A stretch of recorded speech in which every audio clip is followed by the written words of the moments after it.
The wind whispered through the skeletal branches of the ancient oaks, a symphony of rustling leaves that only served to amplify the oppressive silence of Willow Creek. It was a silence that clawed at your sanity, a suffocating void that seemed to swallow sound itself. I, Clara Bennett, stood at the edge of this forgotten town, a palpable knot of dread twisting in my stomach. This wasn't just any investigation. This was a quest to find the truth behind my brother's disappearance, a truth that, I believed, was buried deep within the cursed soil of Willow Creek. John Lawson, my reluctant partner, was a man of contradictions, a former priest turned paranormal investigator, cynical yet with an uncanny knowledge of the supernatural. He was skeptical of my brother's case, calling it a convenient explanation, but the haunted look in his eyes betrayed him. We had both felt the chill, the presence of something malevolent, as soon as we had crossed the invisible border that marked the town's perimeter.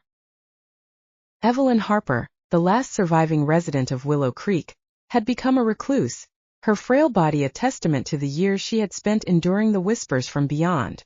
We found her huddled in a rocking chair, her wrinkled face a mask of fear. It was clear that she knew something, a truth she was desperate to bury, but the fear of the unseen entities that haunted the town held her tongue captive. "They watch," she rasped, her voice a mere croak. "They listen. They don't forget." Her words were as cold as the shadows that danced across the walls of her dilapidated cabin. The first sign was a child's whisper, a soft, mournful sound that seemed to emanate from the very air we breathed. It was the voice of Samuel, a ghostly boy who we later learned had been lost in the woods surrounding Willow Creek, a victim of the curse that shrouded the town. He was the first to reach out, a beacon of hope in the sea of darkness. The town was a labyrinth of ghostly echoes, each crumbling structure whispering secrets of its troubled past. The church, with its perpetually tolling bell, was a macabre monument to the town's collective grief. The cemetery, an endless field of moss-covered tombstones, told chilling stories of lives cut short, of families torn apart by a force beyond their understanding. We found symbols etched into the walls of the church, cryptic markings that John recognized as remnants of a forgotten ritual.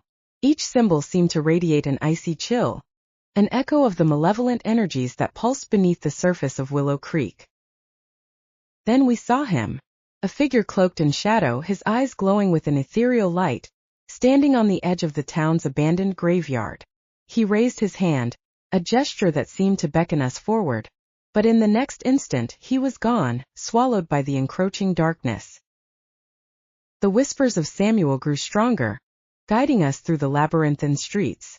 We stumbled upon a hidden room in the church, where the walls were adorned with murals depicting the gruesome details of a ritual sacrifice.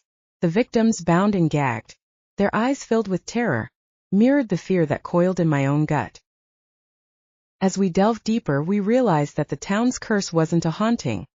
It was a cycle of violence, of darkness that perpetuated itself. The sacrifice of Samuel, a child caught in the crossfire of a ritual gone wrong, had somehow triggered a chain of events that had left the town a prisoner to its own evil.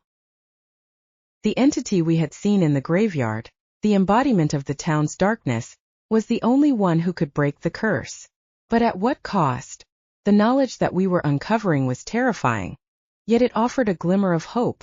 With each step the silence tightened, the whispers intensified, and the dread grew, but the truth, however dark, was closer now.